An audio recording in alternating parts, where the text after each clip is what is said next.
ఇక కాంగ్రెస్ సర్కార్పై బీసీలు భగ్గుమన్నారు. ఈశ్వరాచారిది ఆత్మహత్య కాదని, రేవంత్ సర్కార్ చేసిన హత్య అని మండిపడ్డారు.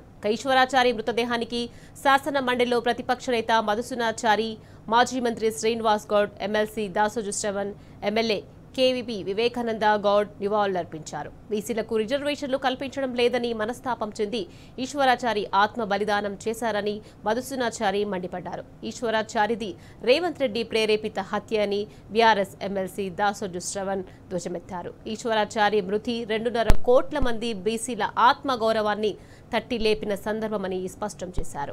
ఈశ్వరాచారి మృతదేహాన్ని గాంధీ ఆసుపత్రి నుంచి ఇంటికి తరలించే సమయంలో హైటెన్షన్ నెలకొంది. బీఆర్ఎస్ నేతలు, బీసీ నేతలను పోలీసులు అడ్డుకుని పైశాచిక ఆనందం పొందారు.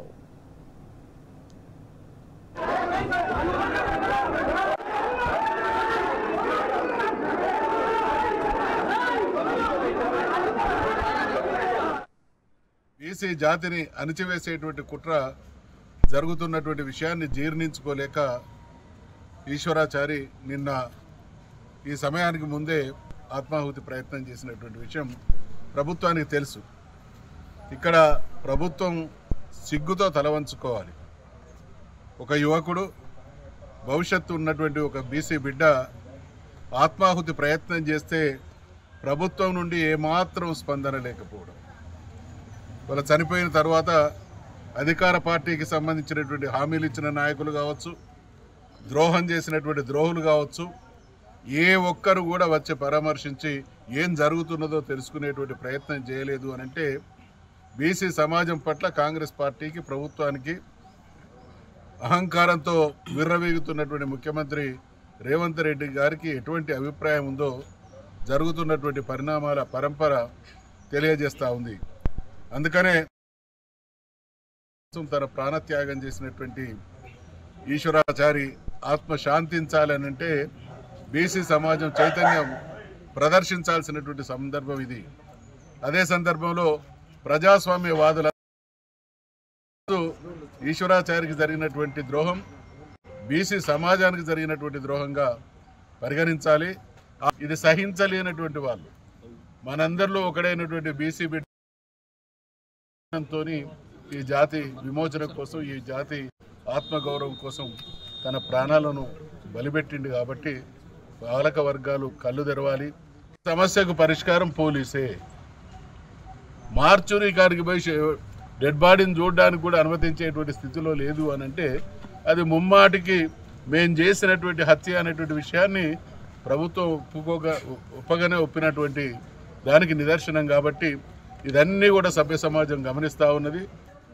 42% రిజర్వేషన్ ప్రభుత్వం ఇస్తానని చెప్పని నమ్మబలికి మోసం చేసినటువంటి యొక్క వైనానికి వ్యతిరేకంగా నిరసనగా సాయి ఈశ్వరాచారి అనేటువంటి ఒక పేదింటి విశ్వబ్రాహ్మణ బీసీ బిడ్డ ఆత్మ బలిదానం చేసుకున్నాడు.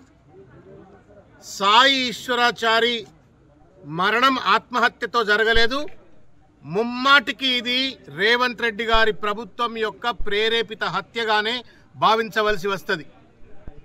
2023 ఎన్నికలలో కామారెడ్డి బీసీ డిక్లరేషన్ ద్వారా 42% రిజర్వేషను, ఉపవర్గీకరణ చేస్తాం, మేమెంతో మాకంతో అనేటువంటి ఒక రీతిలో బీసీలందరికీ కూడా స్థానిక సంస్థలలో సముచితమైనటువంటి సామాజిక న్యాయం అందజేస్తామని చెప్పని నమ్మబలికి ఓట్లు దండుకొని అధికారంలోకి వచ్చిన తర్వాత దుర్మార్గమైనటువంటి ఒక వికృతమైనటువంటి ఒక రాజకీయ విన్యాసానికి పాల్పడి, కుట్ర మీద కుట్ర, కుతంత్రం మీద కుతంత్రానికి పాల్పడి ఉన్నది కూడా రిజర్వేషన్లు కూడా పూర్తి స్థాయిలో అమలు చేయకుండా ఇవాళ మొత్తం 42% రిజర్వేషన్లకు గండి కొట్టినటువంటి ఒక దుర్మార్గమైనటువంటి ఒక మోసపూరిత ప్రభుత్వం ఈ ప్రభుత్వం ఒక పరిస్థితి కనబడతా ఉంది. సాయి ఈశ్వరాచారి చావు అది కేవలం ఒక వ్యక్తి యొక్క మరణం కాదు. దాదాపు 2.5 కోట్ల మంది ఉన్నటువంటి ఒక బీసీలందరి యొక్క ఆత్మగౌరవాన్ని ఇవాళ తట్టి లేపినటువంటి ఒక ఆత్మ బలిదానం ఇది.